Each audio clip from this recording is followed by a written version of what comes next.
Assalamualaikum warahmatullahi wabarakatuh. Channel ini menceritakan alur cerita dari buku cerita silat yang ada. Karena hanya alur cerita, maka disarankan untuk membaca bukunya secara utuh. Untuk menambah semangat, saya mengharapkan dukungan pada channel ini dengan cara tekan tombol merah dan aktifkan loncengnya agar mendapat lanjutan ceritanya. Kali ini saya menceritakan alur cerita Bukek Xiansu atau Manusia Dewa karangan Asmaraman Kopingho. Jilid 7. Diam-diam, Shin Yong kagum bukan main. Baru saja melompat ke atas gunung es yang lain, tiba-tiba terdengar suara keras dari gunung es di mana mereka berada tadi telah pecah berantakan, ditabrak gunung es lainnya. Shin Yong merangkul beruang itu. Kemudian Swat Hong dengan perahu meninggalkan Shin Yong yang sedang berusaha mengobati luka-luka beruang. Setelah beruang sembuh, Shin Yong melompat ke atas perahu dan mendayungnya. Karena beruang tidak mau ditinggalkan, kini Shin Yong melanjutkan perjalanan mencari pulau neraka bersama beruang. Pada saat dekat dengan pulau neraka, ada sebuah kapal bajak laut bersandar dengan kondisi rusak. Kepala bajak laut itu adalah seorang laki-laki tinggi besar yang buta sebelah matanya. Dia dikenal sebagai Tok Gan Hai Leong, naga laut bermata satu, Koan Sek. Betapa heran dan girangnya hati para bajak laut itu ketika mendapat kenyataan bahwa di tengah-tengah pulau terdapat pondok-pondok yang dibuat oleh manusia. Akan tetapi semuanya sirna ketika para penghuni pulau itu menyambut mereka dengan serangan dahsyat tanpa peringatan apa-apa.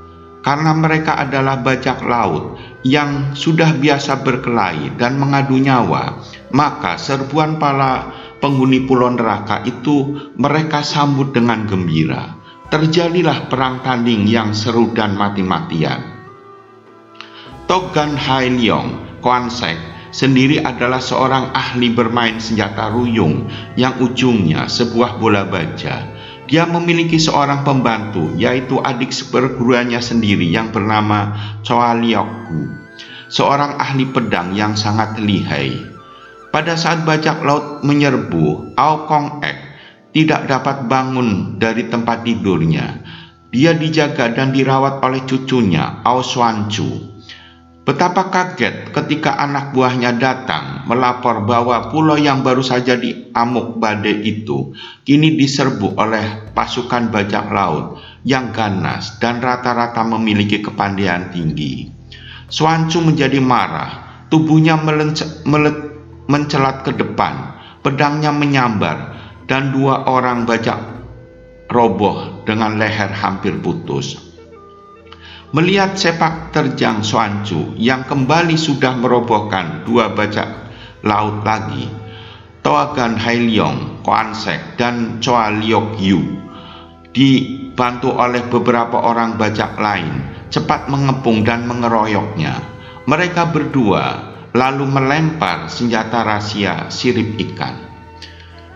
Senjata rahasia lawan yang lembut itu mengenai pahanya. Betapa kagetnya ketika Xuan Chu merasa kakinya setengah lumpuh, dan begitu dia menggerakkan pedang, tubuhnya terhuyung, kepalanya pening.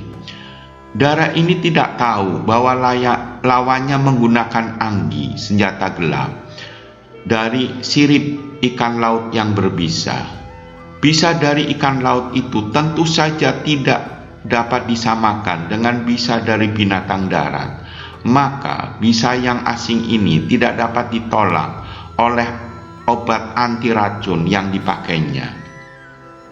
Tiba-tiba terdengar suara gerengan yang dahsyat yang membuat mereka kaget bukan main. Shin Yong yang datang bersama beruang cepat meloncat mendekati Xuan Chu. Dia merampas pedang dari tangan darah itu dan memondongnya dengan tangan kiri, kemudian sekali meloncat Dia telah berada di punggung beruang. Beruang itu mengamuk ketika melihat dari kiri ada sinar pedang Coaliokgu. Bukan menangkis pedang, melainkan mencengkeram kepala Liokgu. Tiba-tiba terdengar suara melengking, tinggi dan panjang. Suara itu disusul suara berdengung-dengung dan berdesis-desis. Sin Leong melompat turun dari punggung beruang.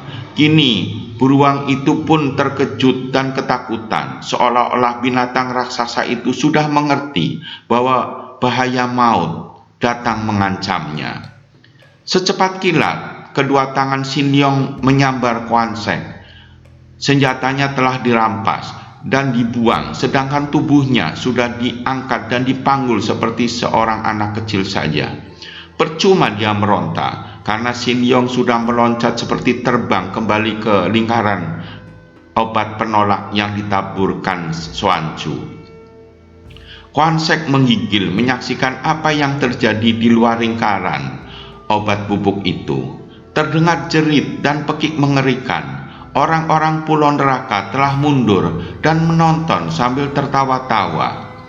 Kuan Sek menatap terbelalak ngeri melihat betapa ular beracun yang bermacam-macam itu benar-benar saja membalik lagi ketika mendekati garis lingkaran. Bahkan lebah-lebah putih yang terbang dekat agaknya mencium bau penolak itu pun terbang membalik, mengamuk dan menyerang para bajak laut yang berada di luar lingkaran. Saking ngerinya melihat betapa Coaliokgu menjerit dan roboh karena kakinya tergigit ular, kemudian melolong-lolong dan bergulingan, dikeroyok banyak sekali binatang yang mengerikan. Kepala bajak laut itu tak dapat menahan dirinya dan menjatuhkan diri berlutut. Kemudian tampaklah Ao Kong Ek, Tocu Pulau Neraka. Kakek ini datang ke tempat itu sambil dipapah dengan susah payah. Tubuhnya kelihatan lemah dan kurus, mukanya pucat. Dia meniup sebuah alat tiup terbuat dari batang alang-alang, menyerupai suling. Pantas saja suaranya melengking tinggi dan aneh.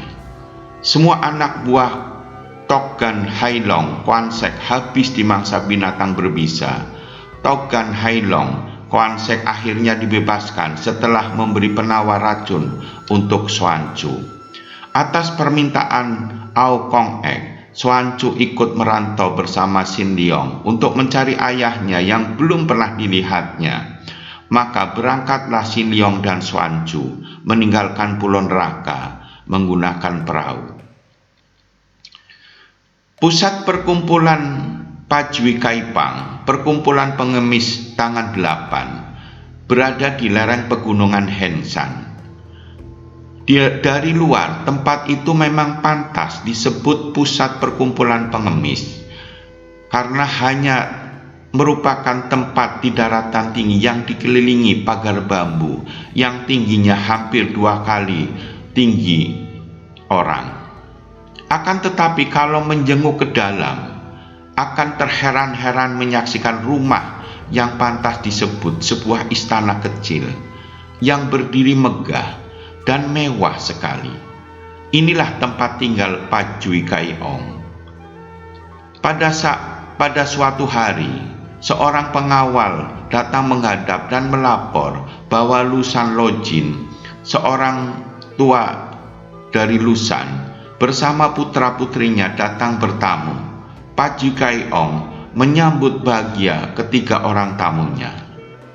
10 tahun yang lalu, setelah gagal merebut Sintong, Pajui Kaiong di sepanjang jalan menculik dan membunuh bocah-bocah yang dianggapnya cukup sehat. Ketika dia tiba di kaki pegunungan Lusan, dia berada dalam keadaan keracunan hebat.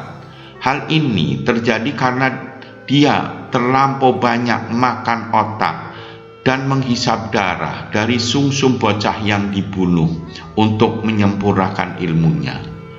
Kebetulan pada saat itu keadaannya terlihat oleh Lusan Lojin yang sedang turun gunung bersama putra-putrinya. Sebagai seorang gagah dan berilmu tinggi, Lusan Lojin cepat menolong Pajui Kaiong. Dia maklum bahwa Pajui Kaiong memerlukan perawatan khusus, maka diajaknya naik ke puncak Lusan. Di situ Pajui Kaiong diobati Lusan Lojin sampai sembuh. Ternyata Lusan Lojin bersama putra-putrinya sedang mencari Titok, racun bumi, Sing Kuang Ho. Adapakah Lusan Lojin mencari Titok, racun bumi, Sing Kuang Ho? Bersambung ke jilid 8.